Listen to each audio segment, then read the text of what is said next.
Good morning, I'm Nivareti Manu, and this is your morning news fix for Friday, 31st of July.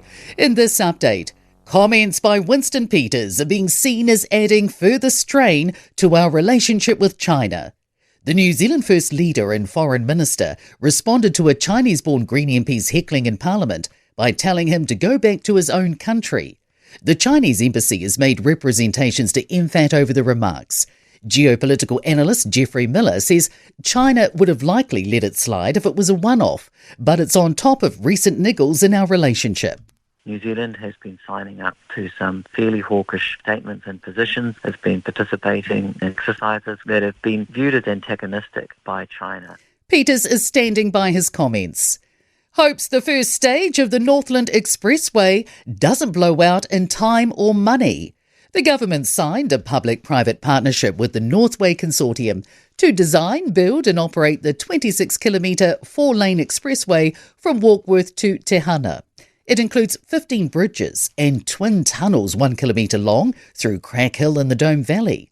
Infrastructure NZ CEO Nick Leggett says it's a big task, but the organisations involved are quality. The biggest thing that leads to projects blowing out is when the client changes the scope. Reassurance ex-racing greyhounds will be taken care of as they wait to find forever homes. Today marks the final commercial greyhound races after a bill banning racing passed in April. A huge rehoming project aims to find families for up to 1,400 dogs over the next 3 years.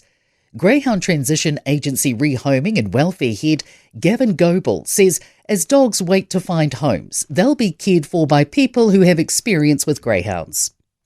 Defiance from the PSA in the face of requests from the Public Service Commissioner to take down Change the Government posters. Sir Brian Roach has written to the country's largest union saying the postcards are clearly election advertising. He says the public service has to serve the government of the day with equal professionalism. PSA National Secretary Fleur Fitzsimons agrees that public servants have to be politically neutral in their work. But at the same time, she says public servants are entitled to be active in the union and in campaigns reflecting freedom of expression. And Labour's reclaimed its place as the party considered most capable of addressing the top issues, including managing the economy. The latest Ipsos Issue Monitor survey shows Chris Hipkins' team is on top when it comes to who people believe can best manage the cost of living, health, the economy, housing and unemployment. Out of 20 issues, National only beats Labour on crime. In sport, more Glasgow Commonwealth Games gold for New Zealand. Emma Foy and pilot Jessie Hodges have won the Tandem B sprint final at the Velodrome. Stephen Fleming has been confirmed as England's new Test cricket coach.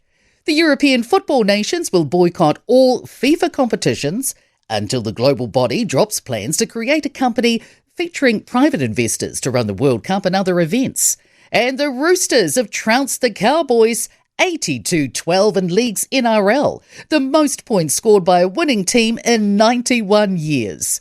I'm Nivareti Manu. That's your latest news fix. We'll be back with the next update at midday from the Newstalk ZB newsroom.